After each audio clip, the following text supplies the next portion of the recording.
Hello and welcome to this Come to Jesus Daily devotional. I trust you are well. Today we continue in the Gospel of Luke. Let's read from Luke 9:10-17. Then the apostles returned. They reported to Jesus what they had done. Then he took them with him and they withdrew by themselves to a town called Bethsaida. But the crowds learned about it and followed him. He welcomed them and spoke to them about the kingdom of God and healed those who needed healing.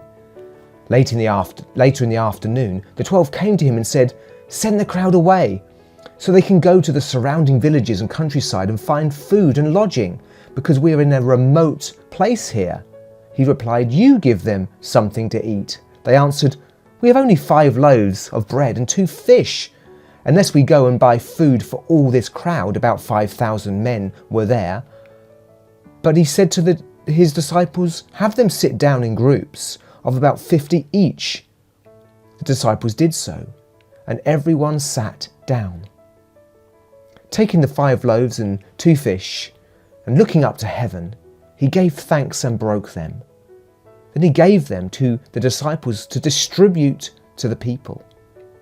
They all ate and were satisfied, and the disciples picked up 12 basketfuls of broken pieces that were left over. Today's lesson is the same as yesterday. Jesus stretches us as he calls us to do more than we can, so we learn to rely on Jesus more than we currently do. As with the previous account of his sending out the disciples to do more than they could, so as to learn to rely on him, he now deepens this lesson by getting them to serve and feed way beyond their capacity. After a period of tiring service, Jesus took his disciples to be alone with him.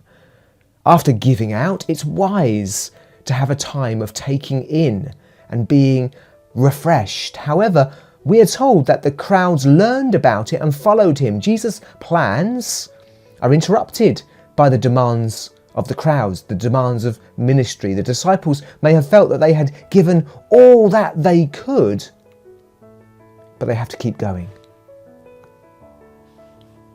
They have to keep going.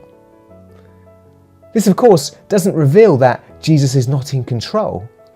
Rather, Jesus allows this event to happen. He even welcomes them, it says, in order to teach them an important lesson, that he can give us the grace to keep going and do more than we'd thought possible. Of course, it's wise to rest, to be alone with Christ. But sometimes this is disturbed and we can't do it. We have to rush, don't we? And he will give us the resources we need, even if we can only pray very briefly. "Lord, help me today. As I go into this situation, help me." He knows. And he will give us the resources we need. So, having served the crowds without rest, and when the disciples feel that they have done all that they can, Jesus stretches their faith even further. He now works through the disciples to feed the more than 5,000 who were with them. In response to their desire that Jesus send the crowd away so they can go to the surrounding villages and countryside and find food and lodging, he simply tells them, "You give them something to eat." And they're to do this with their very limited 5 loaves of bread and 2 fish. Just as he told them in their weakness to heal, deliver, preach, he now tells them to feed an impossible number of people with their inadequate resources. Mike McKinley wrote, "This pattern holds true for the disciples of Jesus today. We have nothing to give away to others unless Christ has given us the power and resources that we need." So in response, Jesus calls us to do more than we can, so that we learn to rely on Jesus more than we currently do. Growth in maturity doesn't necessarily come through time. It comes through responsibility. By coming to Jesus and doing the things he says, we grow in faith and skill and maturity.